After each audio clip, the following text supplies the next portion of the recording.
The Coonhound Collective podcast is brought to you by CZ Welding and Custom Dog Boxes. Dog boxes built by hunters for hunters. Check these guys out today. This is your host, Jason Snellgrove, and I will be your guide as we journey down the road to pleasure hunt or hitting the long trail to those great comp hunts. This is the Coonhound Collective podcast.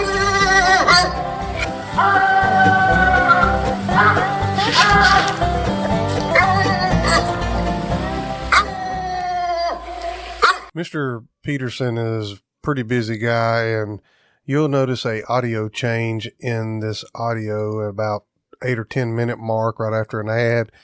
We were trying to get this done while he was driving and didn't work out. We lost service and we picked it back up the next day. And so that's the reason for the audio change. And also, I just want to publicly thank Mr. Peterson for taking the time to come on the podcast and share his life adventures with us as he grew up in Wyoming and kind of moved around to play this part. And I just really appreciate him taking the time. He is a super busy guy. He stays out there and works and outfits and stuff like that. So if you're looking for an outfit trip out of Wyoming, check out Crooked Sky Outfitters. I'll try to leave a link in the description box below. Go out there and support this guy. His acting career impacted my life as a coon hunter, as I'm sure it has other people. So check them out, Crooked Sky Outfitters. Welcome to the Coonhound Collective podcast this week. This week I have a very special guest that has probably impacted all of our lives that have anything to do with coon hunting in some kind of way. We're going to be interviewing Mr. Stewart Peterson. And you may not know that name, you may not recognize that name, but just stay tuned. I promise that you are going to know who Stewart Peterson is once we get into this, and I am excited to have him on the podcast, and we're going to get him on the phone here. Stand by. Thank you for joining us today on the Coonhound Collective podcast. Today I am joined by Mr. Stewart Peterson. Mr. Peterson, how's it going today? Well, it's been a long, warm summer to hot day. I guess we finally figured out that, yeah, the temperature says it's summer, but up in this country, you never know. Yeah, it's been hot and dry here in Missouri as well, for sure. Won't you go ahead and tell us a little bit about yourself, kind of where you're from and where you grew up at? Well, I grew up in a little ranching community in southwestern Wyoming called Cokeville. And I was raised on a cattle ranch there. That was what I knew growing up. Chasing cows, putting up hay, changing sprinklers. And growing up in all from the time I started going to school, I was heavily involved in athletics. Always loved football, and later on started wrestling in junior high and right in high school. Did all the things that a normal kid did, being raised on a ranch, and kind of, we lived out of town about 7 miles until I was about a freshman in high school, and then we moved into town, and that kind of changed some of the things I did. I still found myself wandering the back away from town, squirrel hunting, rabbit hunting, eventually getting further away from home for the deer, elk, and a little bit of antelope hunting, but mostly deer and elk. Yeah. And that's in a nutshell kind of where I come from and what I grew up doing. Okay, so this is a coon hunting podcast, and the reason why I reached out to you, some people probably don't recognize the name Stewart Peterson that's in my audience, but whether they know it or not, your role has probably impacted many coon hunters' lives out there that's gotten people into coon hunting. And I'm going to let you just tell us how that come about and the name that people would recognize that you were known for of a movie that took place. So why don't you go ahead and tell us how you got into acting, what that movie was, and what your character was?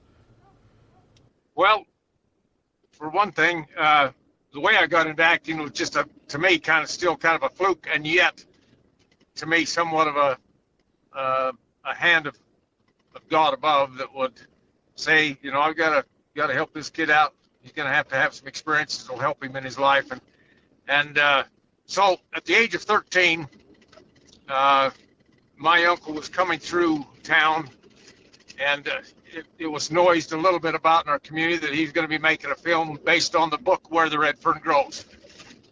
Well, one afternoon, early evening, he was on his way home from meeting with Wilson Rawls, the author of the book.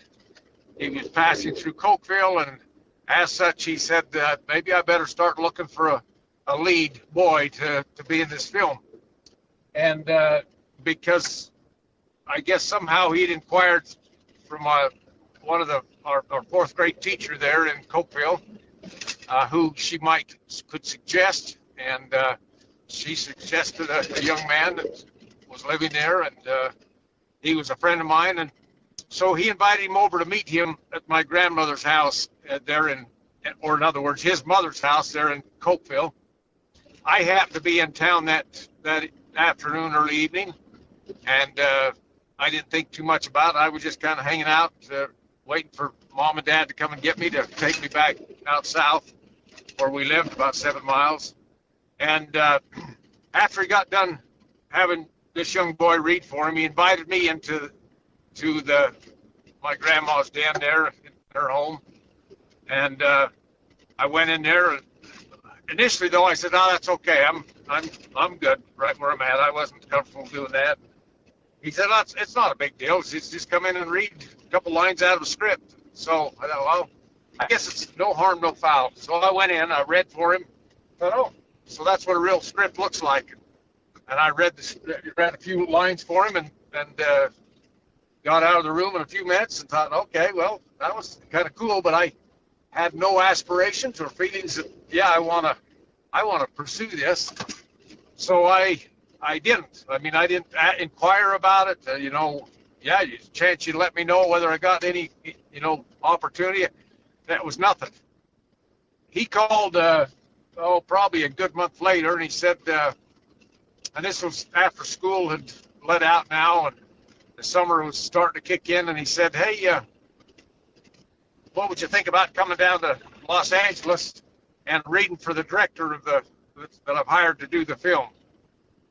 And I said, "Well, I'm not too excited about that." And then he said, "We'd fly you down and fly you back, basically take care of you." He lived down in California at the time, so I, would go down and stay with him for a few days. And that kind of intrigued me to be able to ride an airplane. Never been on an airplane, so I was excited about that. And they flew me down on the appointed time to go down and read for the director. I read for the director, and it just didn't seem like my thing. It wasn't something that I was really interested in doing. But nonetheless, I did it. And after a couple days of them doing a little bit of the director kind of working with me, trying to see if I could follow some direction and maybe follow how they would like me to say something, or, being a greenhorn, I did. I read for them and didn't think. I thought, well, that's kind of neat. I read, a little while earlier, I'd read from the script, and so I just thought, well, that's just a little bit more experience, but no aspiration, no desire whatsoever to be in the film. So I went back home, thought, well, that's kind of cool. I got to ride on an airplane, a jet, and went about my regular summer duties. Were changing sprinkler pipe in the morning and at night and going out in the hayfield. And it was probably a few weeks later. Are you tired of whipping, scolding, and shocking to make them get alone? Is your buddy tired of helping you set your dog up for correction night after night? Do you really want your dog to be alone because you forced him to be? Or would you rather him be alone because he wants to be? Grand Night Champion Small Town Lone Survivor is the product of over 25 years of strong natural-born independent traits. This bold trait has been passed down from generation to generation and is showing up in loner offspring today. Loner is a direct son of Hall of Fame Grand Night champion Cabin Creek Rowdy and Grand Night champion Lonesome Dove Lori. Loner has a booming mouth that is talked about in every cast he has been in, including the 2021 World Hunt Finals. Loner is a no-reverse, ball-mouth open trailer who ends it plussed up with a huge dying locate and steady chop. Loner loves getting split and is a stay-put gun-pressure tree dog. Loner's intelligence is also impressive. He knows over 12 voice and hand signal commands. Loner has a character that loves like Jesus, but he doesn't walk on water. If you're interested in breeding to Loner, contact Brett Stevens at Small Town English Kennels at 417-300-3777 or find him on Facebook.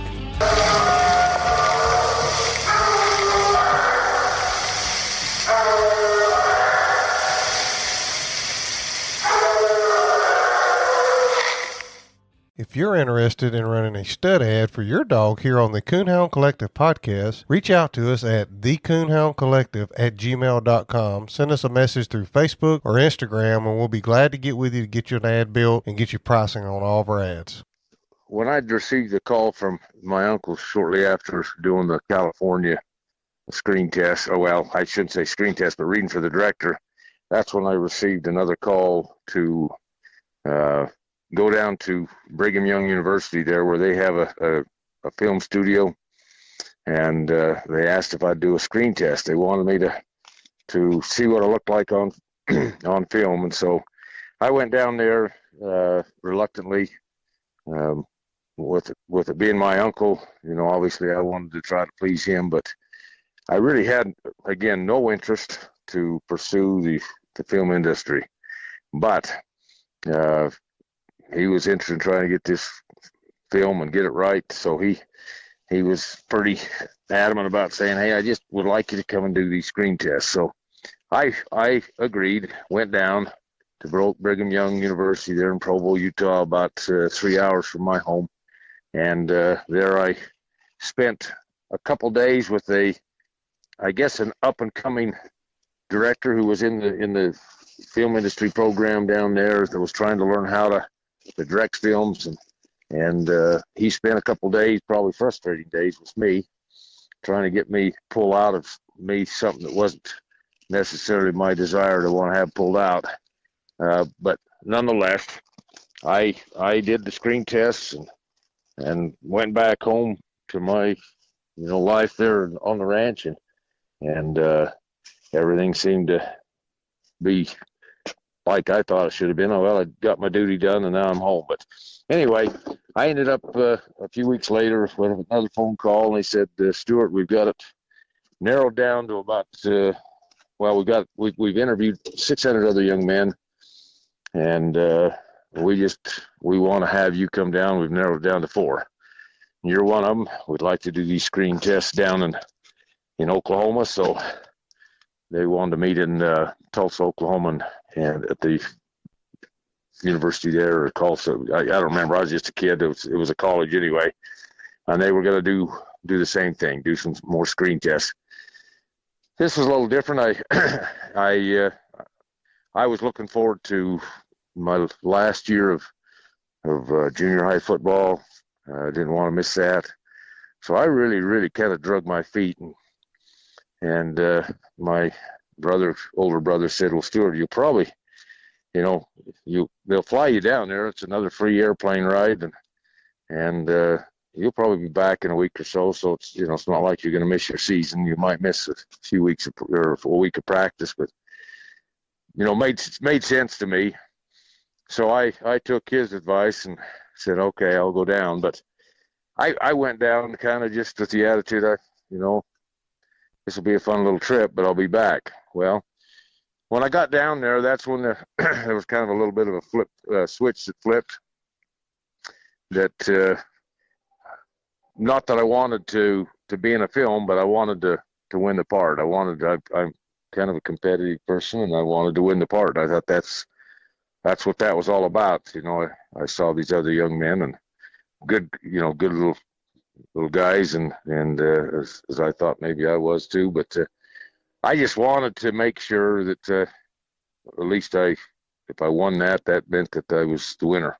Not that I thought anything more than that. It was pretty shallow in my thinking. Obviously, as a young teenager, but I I worked a little harder as they tried to consult me and tell me how I needed to say something to do these screen tests. And when the dust settled, my uncle came in and said, "Well, the director's chosen you to do the film, and so really would like you to do it." And I thought, "Oh, okay, well, that's good. When do I need to get? When do I get to go home now?" Hey guys, this is Jason over at the Coonhound Collective podcast.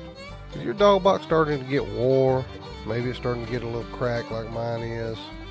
Maybe you've just been thinking about it's time to upgrade to a new box, but you've asked your buddies and you're just not real sure what direction to go in. Well, let me help you out here. Go check my friends out at CZ Welding and Fabrication, custom dog boxes and aluminum products on Facebook. You can check out all their custom work they do there and their designs that they do.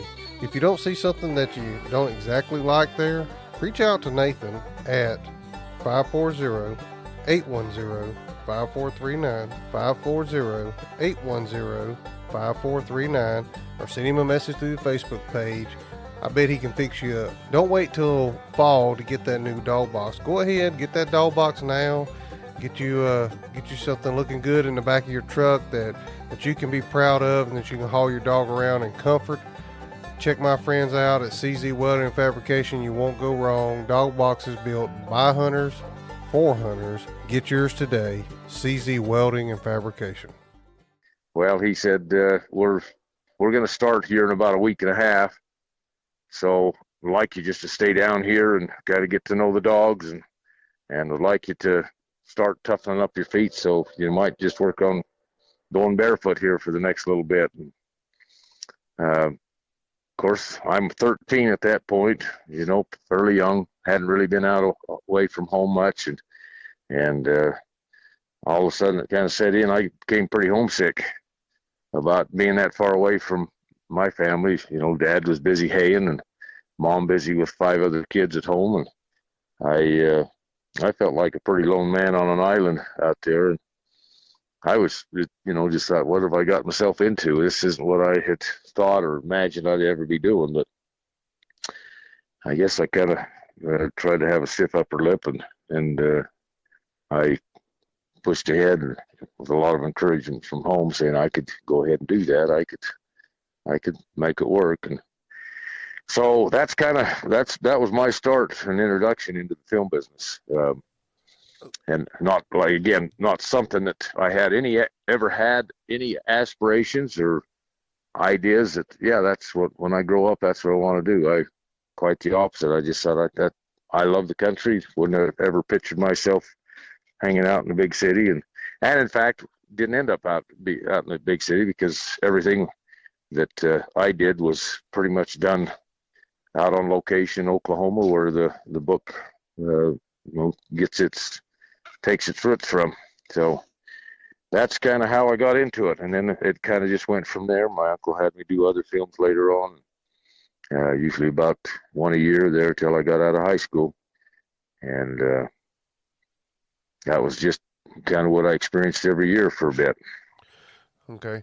Well, if you're listening and you haven't figured out, Mr. Stewart was Billy Coleman in the movie Where the Red Fern Grows. And, whenever I sent you the email and you replied back, and we talked on the phone and that day, and we've had some dealings trying to get together with your schedule, my schedule, and stuff. And boy, I was just beyond excited, because as a young man growing up, reading that book in school, my dad coon hunted, my stepdad coon hunted. I literally thought I was Billy Coleman growing up, and I'm probably not just speaking for myself. I'm speaking for a big majority of coon hunters out there. I don't know how closely you follow the sport of coon hunting, especially competition coon hunting nowadays, but that that book and that movie has really got a lot of young kids and young men involved in the sport of coon hunting. To this is, the competition side of coon hunting is a major deal. This past year they've had 2 or 3 hunts that first place paid out $100,000. Wow. So Yeah, I had no idea that it had. I learned about the actual sport of coon hunting a little bit prior to doing the film, but I I I thought, well, we don't have any coons out here in the West, and growing up we never did. Now we got them. They've been pretty prolific coming around. They're always getting into stuff here, but that was my introduction as well to the coon hunting stories that many people tell, and in fact was invited to go coon hunting a couple different times, and I just thought that was awesome. It was just an addicting sport, because there's something about hearing dogs bay in the night, in the darker night, that kind of gives me a thrill, kind of much like what I feel like when I'm up in the mountains and hear a big elk bugle. It just sends you a kind of a chill down you, and you think, oh, this is awesome. But that's kind of that was my introduction, and so I haven't, and since then really haven't had the chance, because coming back out to the west, to where I live in Wyoming, why we still don't have what I'm sure you guys have as far as coon terrain and all that, but we still have them. But that was my introduction, and I've always thought that's a great sport. Yeah, well, I I kind of find it ironic. I'm from Southeast Alabama, and that's where, of course, I seen the movie, read the book, and now I live in the foothills of the Ozark Mountains, and so that movie just ringed even more truer for me, and as I've gotten older, and my kids have watched it, and other people's talked about it, and what an impact a book and a movie could have on a generation of people. Oh yeah, well, it has lasting values that I think everybody can to try to associate with, and that's, I think, what's made it have such a long span of life, shelf life, for people even today watch that story and are moved by feelings and emotions that are associated with that type of thing. So it's a pretty neat thing. Yeah, for sure.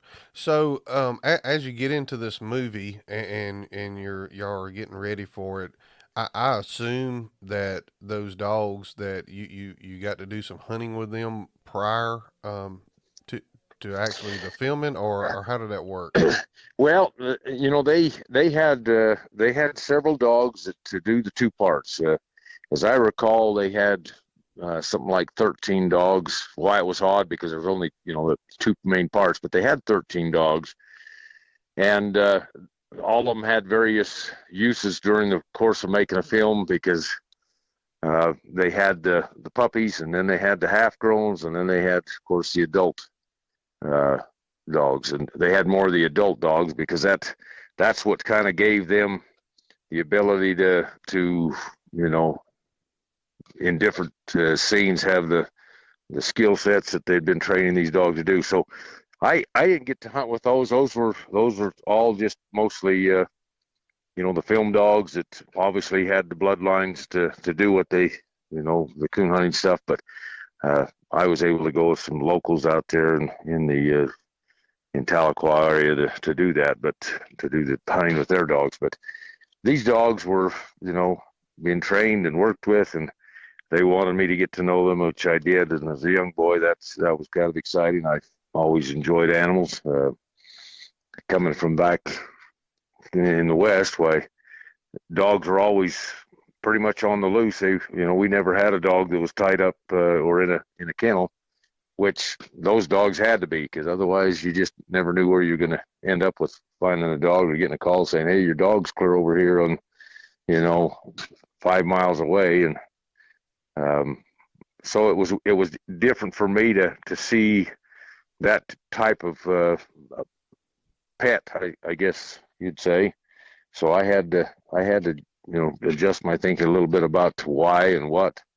Had the opportunity to have one of them, but I just, in my little boy heart, I thought, man, I can't do that. I can't take them home. And then they've been used to doing the hunting thing, and I wouldn't have had any hunting for them to do other just be out and about. And I didn't want to have to keep kenneled all the time, live it out on the ranch. But those were some of my thoughts as a little boy.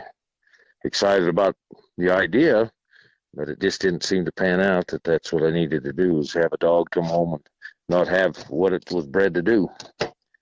So yeah. Well, and that movie and book has probably sold more red bone puppies than any other advertisement that could be done. My dad had a pair of red bones, and when I was a kid, and their names was Dan and Ann, and they were actually, a guy had them that was a deer dogger. He run deer with these dogs, and the dogs wouldn't run deer during the daytime. They tree coons, and he give them to my dad. And that's how we ended up with them. But in other scenes in that movie, like how was things filmed, like with the mountain lion scene and stuff like that? I mean, looking at it from the movie, especially my kids now, they look at that and they're like, how was that even done? Back then, because that's obviously not a computer generated mountain lion. So no, they had two different mountain lions. They had one that was quite gentle and was actually trained to do certain things, and then they had one that was pretty much wild. It had no sense of being tamed, and so they would use anything that were close up where there was contact with physical contact with the cat.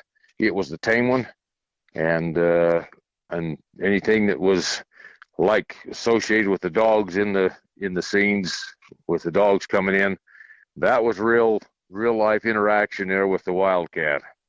The one that was not prone to let you come up and pet it and have it purr back at you. This one was a wild one. I remember watching. We did those scenes. They did those scenes at night.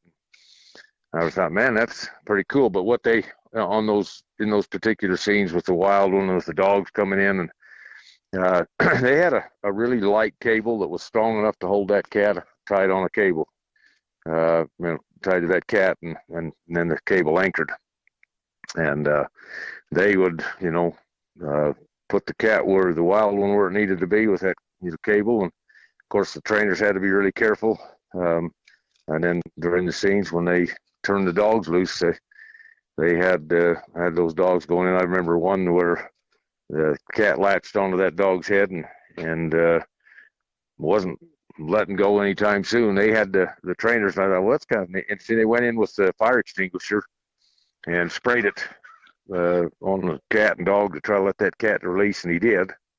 And but that dog had some pretty good puncture wounds in its head. But I thought, wow, and yet that dog was one of those that wanted to keep going back after that cat. And I thought that was interesting. That some of them, they'd get swatted and they'd come out ki-yiing and wouldn't go back in. And that was another reason why they needed more dogs and just need more adult dogs, because they needed to be able to make sure there were a couple dogs in that in the picture all the time, going after that cat. So that was what I saw as a 13-year-old. That I thought I was pretty intrigued by all of that went on with the scenes where it was pretty well live action.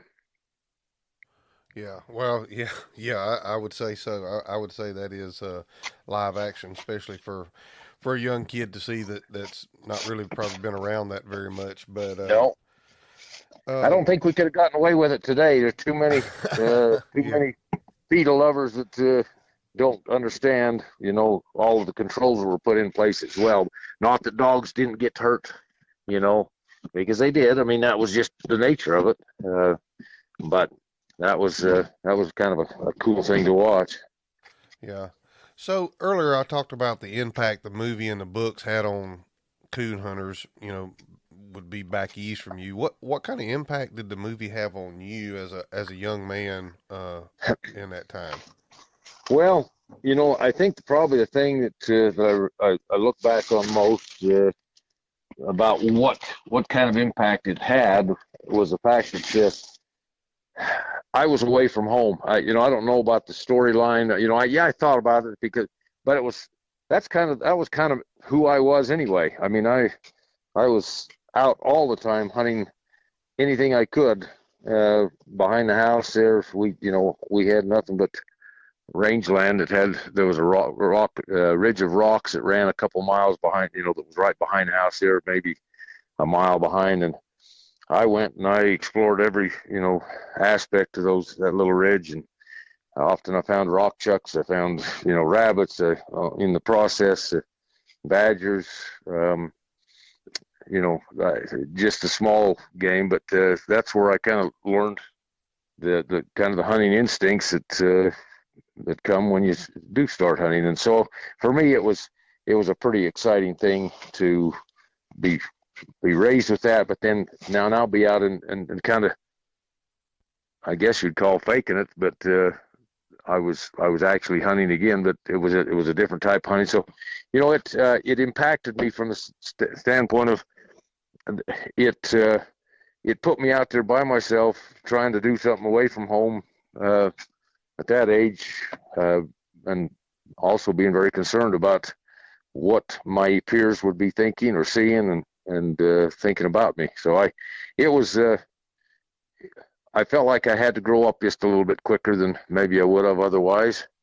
And I had the opportunity to, work really, really close with some pretty cool people. You take James Whitmore and Beverly Garland, Jack Ging, they all kind of took me under the wing, and we had quite a fun time. I really looked up to those people, and it was just an overall great experience that way. So it kind of opened my eyes, but it also opened my eyes to some of the values that lacked in human behavior, as I saw, people that seemed to show infidelity in their lives, and thought that was just, that went along with the territory of being in the film business. And I just thought, I came from a strong home family background where mom and dad were faithful to one another, and then all of a sudden I was placed in a situation where I saw where good people were making poor choices while their family or their loved ones were back home away from it. I just thought, that's an interesting thing that I'd never seen. I hadn't been raised around it. My little town is a small town of about 500 people. You knew everybody, and you just it was way uncommon for somebody to be unfaithful to his companion or her companion, as the case may be. And so all of that was a real eye opener for me, and I think helped shape my life too, because the storyline that that the Red Fern revolves around is really the family unit, and that's kind of what I saw, and I thought this doesn't match up with what I know and really like about what the way I was being raised and what I saw, but I related with what the storyline was all about, and that was about family. Yeah, and I think that's what that storyline that you related with there. I think that's what a lot of people relate with, because the sport of coon hunting in the past has been known as a family style sport that everybody can be involved in.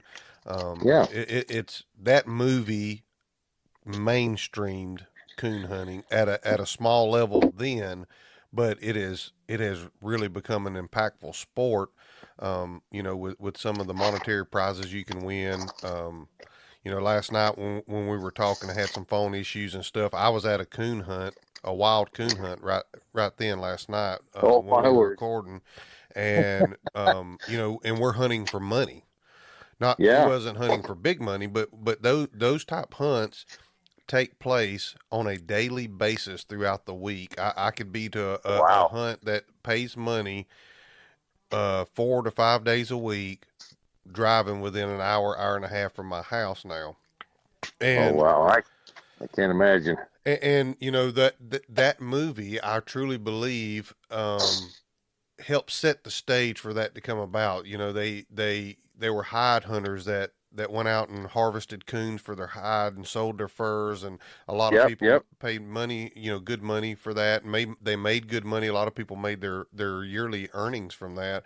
And then when the fur market, you know, went out, they were having some competition coon hunts where you you know, you could go out and win some trophies and some prizes and stuff like that. And Jarvis Humphreys was an innovator in our sport.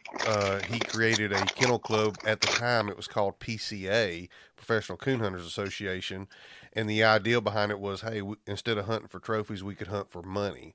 Well, Wow. Jarvis passed away last year, right before they put together the name of his organization he started. It had been sold, and he had sold it and kind of got away, not actually away from it. He was still somewhat involved, but it had been changed to what is now known as PKC, Professional Kennel Club, and they put on a hunt, and it's called the Jarvis Humphreys Memorial Hunt down in Mississippi this past year, and the first place prize paid $100,000 to the winner, Oh, and wow. they were gonna, I think, have 32 entries taken. $4,000 entry fees is what it cost to get in it, and it Wow. filled so fast, and they had such a big waiting list. They put on two of those hunts the same weekend, so they had two first place prizes that paid $100,000.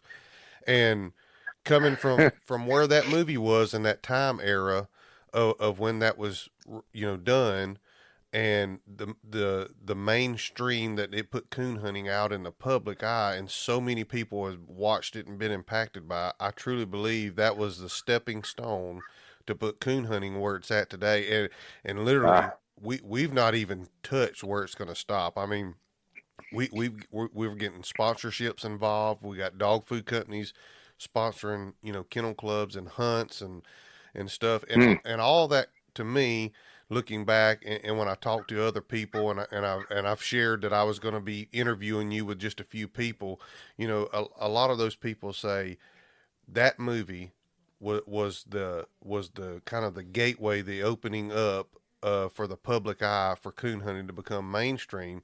And we have several podcasts out now that talk, just like mine, that talk about coon hunting and dog care and stuff like that. And all that was formed from that movie or that book that people read out there. And you know Wow. what an impact that it's had on the sport and people's lives, you know, at that. Yeah, Um, who would have thought? I mean, that as you're telling me these things, I'm thinking, wow, that's quite a progressive, history that's pushed out there to be something. I mean, for heaven's sakes, that was done a lot of years ago, and here, the sport has grown to. I would have thought as the population grew, probably that would go down, but it sounds like that has been quite the opposite. That's neat. Yeah, well, and they used to have, I'd say back in the 80s, early 90s, you would show up at a hunt, but now you would have like one hunt a month or two hunts a month, and you'd show up and they'd be 50, 60, 70 dogs at these hunts. As time has Wow. progressed, and now, like I said, I could be at a hunt within an hour and a half of my house any night of the week I wanted to go. Of course, numbers have went down, but Right. the monetary side of that, you know, in the end of the movie, you know, or not right at the end of the movie, but close to the end of the movie, you know, they go out and they have the competition hunt Yeah. that you were Uh-huh. involved in, and you know that money being put in. I look at that now, that money being put into that gold cup that was won there, what it has evolved to today, of just Yeah. like the Jarvis Humphreys Memorial Hunt. They've had the $100,000 hunt. There's another Wow. organization called Pro Sport that they've had the $100,000 hunt. And by the way, the same dog has won in the last 6 months, won like 200 or 300 and something $1,000 because he's won two of those $100,000 hunts. So that makes those dogs pretty pricey when you for a breeder. Yes, Yeah. they have become very valuable, and they Wow. are to buy a good dog. It is very very pricey to buy. I mean, it's not uncommon to hear numbers like 30, 40, 50, $60,000. Even Oh.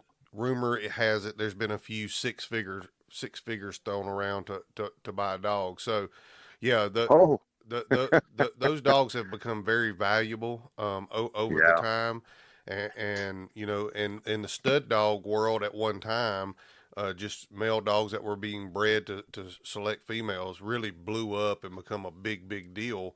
You know, back several years ago, and still is a big deal, but now you can win so much more money just going out hunting. So I don't think it's quite as prominent as it once was. It's still very important, you know, for Yeah. bloodlines and stuff like that. So, and believe it or not, this is what's probably the craziest thing is there is still a lot of good red bone coon hounds out there, but Huh. you very rarely see red bones at a competition hunt. At least in my area where I'm at, there's one guy that hunts them.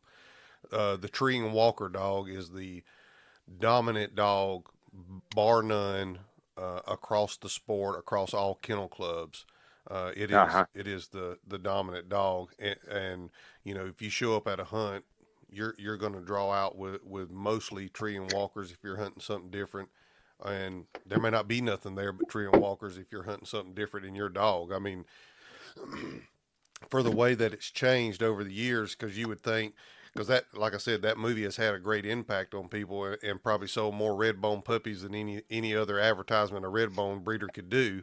Yeah. You know, throughout the country, but that it's kind of how the breed, you know, kind of went from everybody wanting a red bone to now these walker dogs are winning all this money, so that's what everybody's gone to. But that movie, that again, I look at that scene where they're putting that money in that gold cup, and that has progressed to where we are today, where we're giving $100,000 away to a first place prize winner at a wild coon hunt.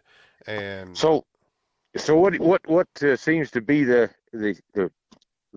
I guess the promoting factor of the or the idea that we have fewer, or you have fewer actual working hound dogs in the red bone breed than the others? What is it? Just that there's a change in the breeding of animals that seem to be more capable of in being able to find that stuff out there? I don't well, know. the way, you know, of course, like in coon hunting, especially back in the day, in my time of growing up in the early '80s, mid '80s, whatever, coon dogs pack together. They all treat under the same tree. Uh-huh. And that's just the way it was. Well, as time has progressed, we've developed and bred and trained for what they call the deep and lonely dog, which is a dog that they have wanted to go against their natural packing senses, and they want that dog to hunt by itself. Well, Oh. in doing that, I don't know if it's through breeding, through purposely breeding, or if it just happened, but the tree and walker breed seem to grasp that and really run with it, and they've created a product that's been pretty easy to accomplish that, because if they're treeing coons off by themselves, they're scoring higher points by themselves, so therefore they can win by Yeah. themselves. And I'm not saying there's not red bones that do that. There surely are, but the tree and walker breeders,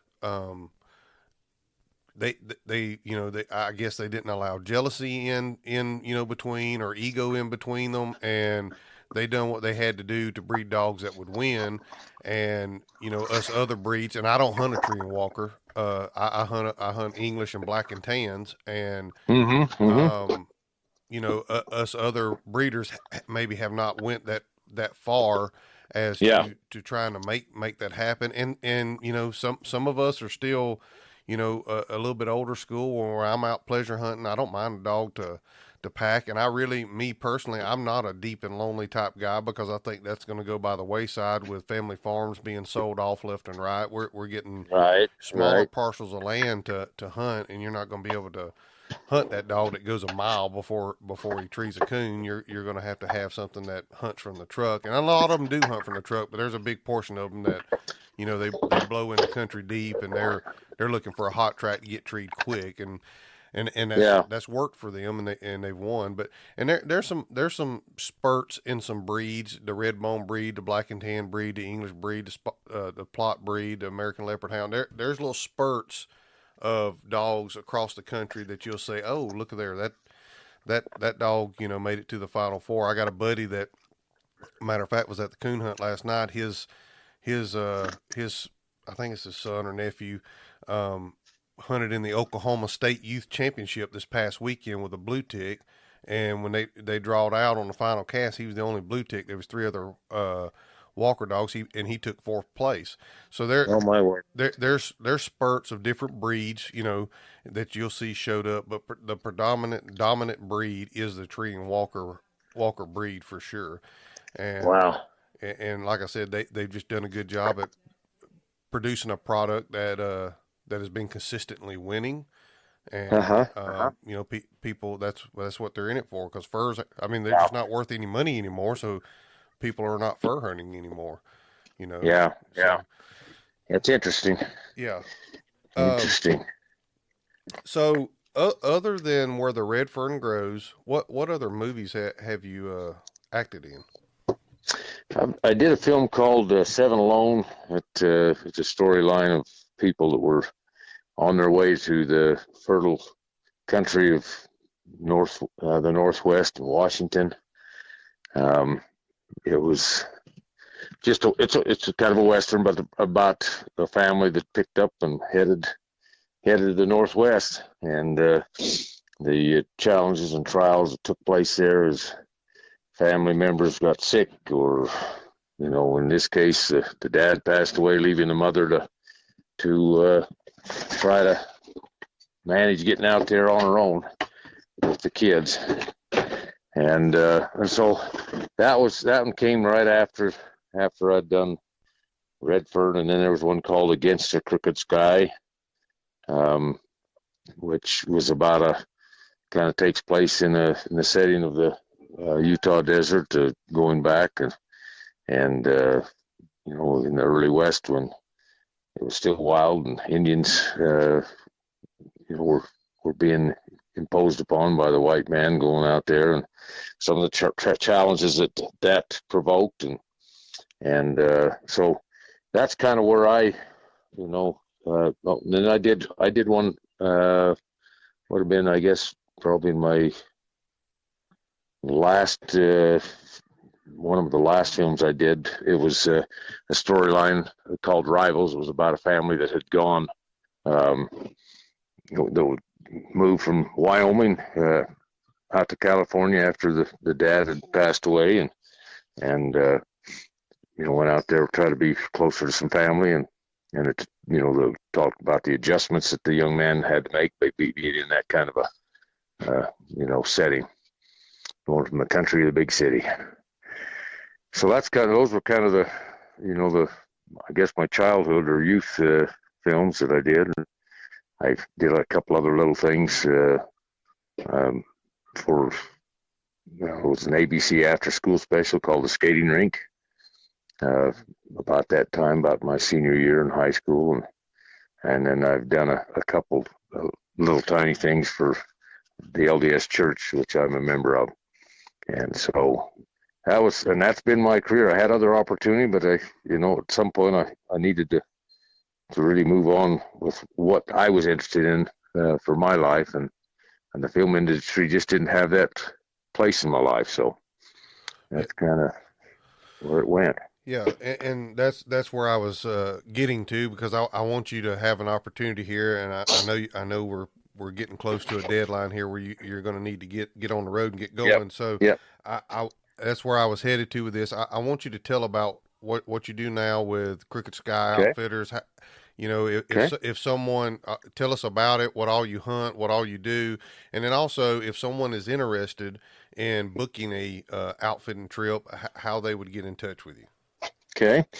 Well, 40 years ago, I started working with my mother's brother, another one of her brothers, who had gotten in the outfitting business in the 60s, and I became a partner with him in the late 80s.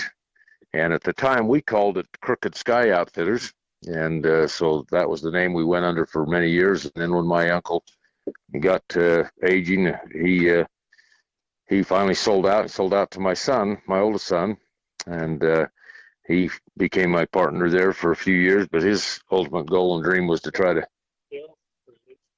he was trying to get to where he would, have a ranch. He wanted a ranch, and as I did back at his age, and he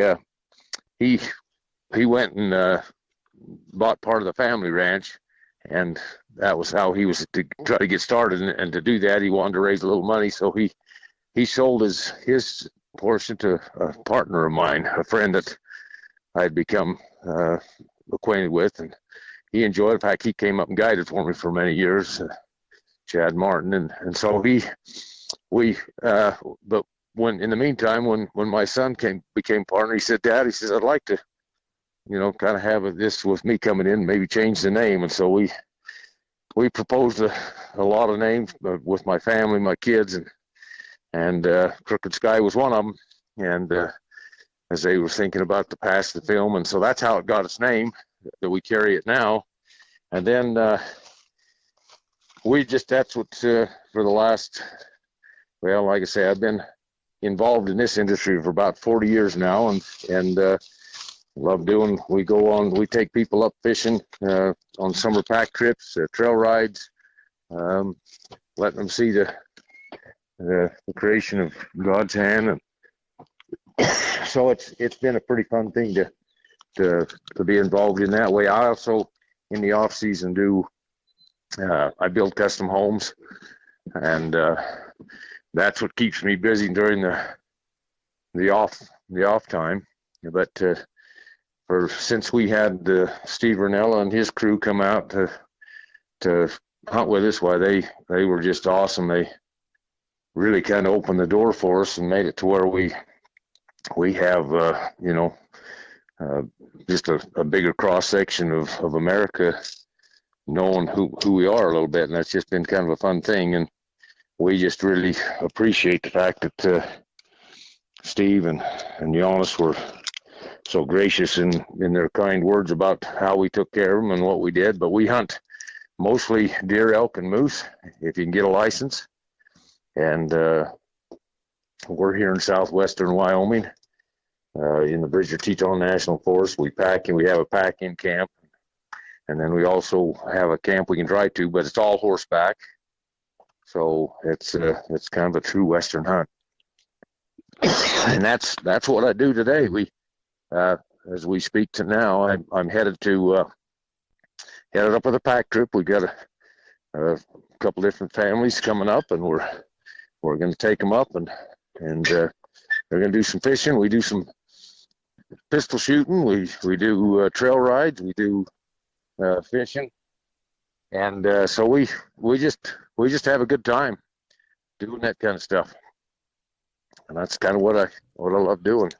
Yeah, well, and like we talked before, I've never been out west to do any of that, and maybe one day here soon, maybe I can get a trip booked with you to come out there and meet you in person and do some fishing or hunting or something along those lines. If someone was listening out there and they wanted to get a hold of you about booking a trip to come out there, how would they go about doing that? Well, if they get on our website, on our Crooked Sky website, it'll go through the kind of a little menu showing some of the things we do, and then when they get on there, they can then contact us, me or my partner Chad Martin, and we'll try to give them the scoop on what we do and when we do it. And all our summer pack trips go from about the middle of July through 1st of September, And then our fall hunts, September's all archery. We usually hunt the 2 middle weeks of September for archery hunts for elk, and really don't do much for deer that way because most people I feel like that maybe they'll have a better shot at a deer with the rifle. And then we run deer hunts there the 1st of October for a week, 10 days. And then we have a rifle elk hunt in October, beginning the 15th. So that's kind of that's our busy time. We usually are packing out when the mountain snows are starting to get deep enough till we want to get out of there by the 3rd or 4th week of October. Yeah. Well, I will say this in trying to get this lined up, you are probably the hardest working, busiest actor that I know of, that's for sure. Because the first time I talked to you, I think you were part-time sleeping in a tent while you're building a house, and Yep.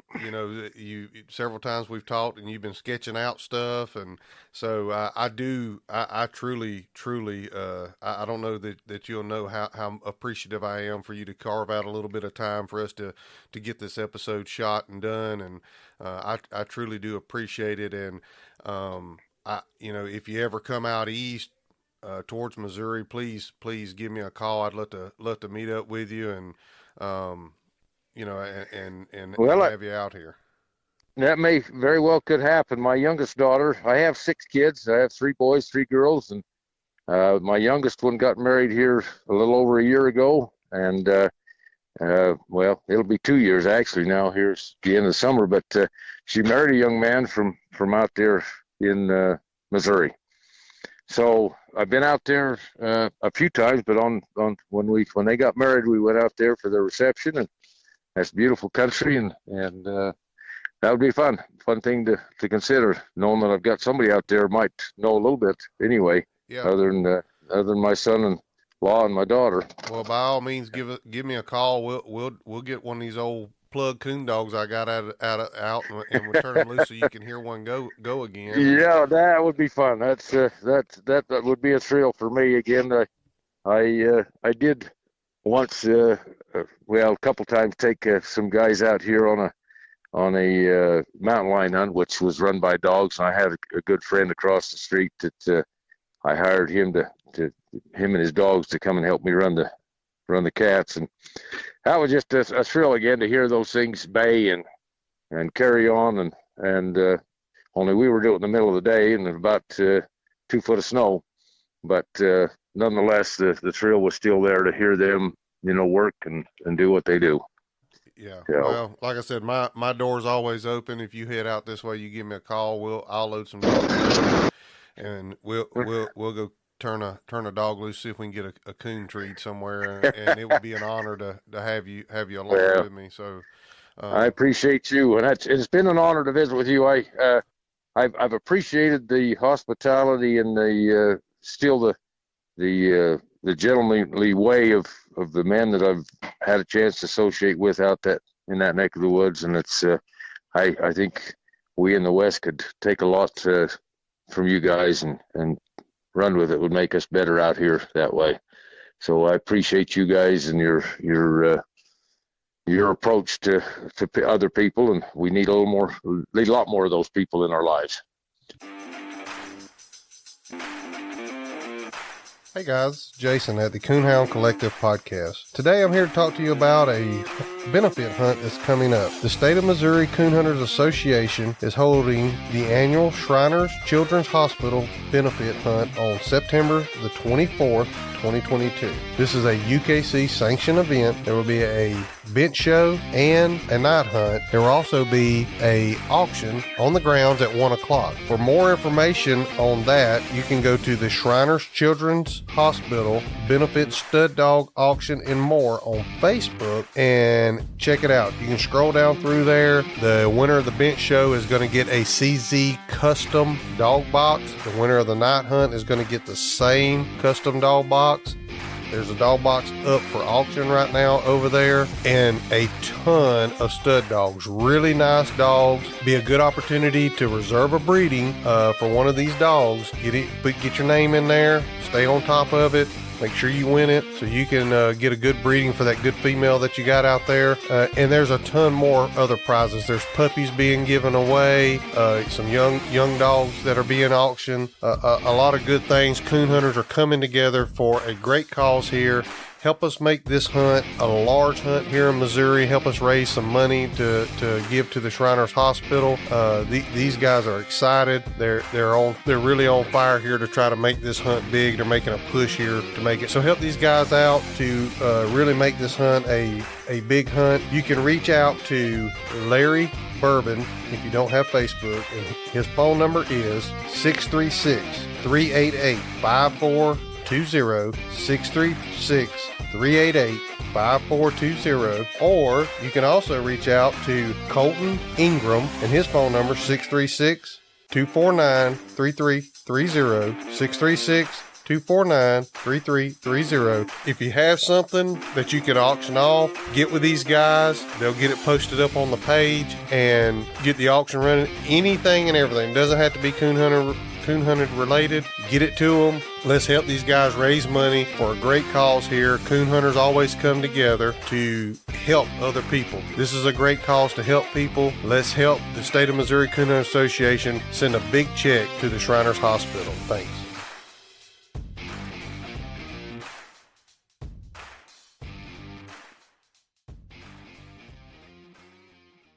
So, well, again, Mr. Stewart, I know you got to run.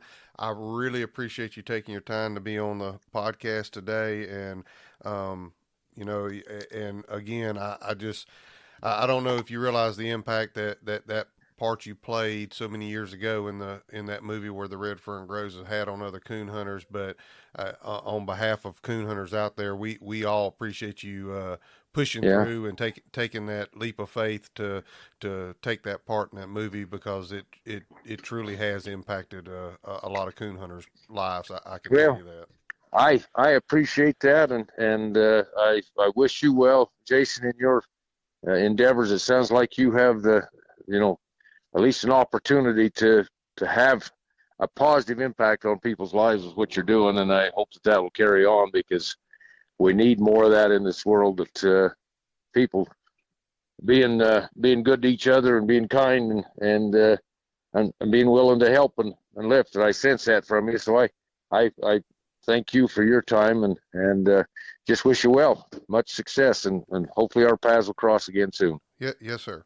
Well, thank you so much for being with us today. And I know you got to go out, so I'll let you jump off here, okay. And I'll talk to you later. Take care and have a good one out there. Bye-bye. Bye. What an honor to be able to speak to someone that I know has impacted my life. I'm sure I speak for a lot of you out there. The true real life Billy Coleman, to have that person that acted in that movie, to take the time out to be on the Coonhound Collective podcast. What an honor. We truly appreciate Mr. Stewart Peterson for cutting time out. As you heard, he's a very busy man building houses and outfitting. So I truly, truly do appreciate and cherish that time to be able to speak with him. I hope you enjoyed this podcast and this interview as much as I did. I think this is the foundation of our competition coon hunting that we have. Thanks, guys, for listening to the Coonhound Collective podcast today. We really appreciate you taking your time out of your day to listen to the podcast. If you don't mind, head over to Facebook and give us a like, and head over to Instagram and give us a follow. It's both at the Coonhound Collective. Also, if you would like to reach us here at the Coonhound Collective, you can reach us at thecoonhoundcollective@gmail.com. If there's someone that you would like to hear on the podcast, or a product that you would like to hear talked about, please send it to thecoonhoundcollective@gmail.com. Thanks again. Have a great day.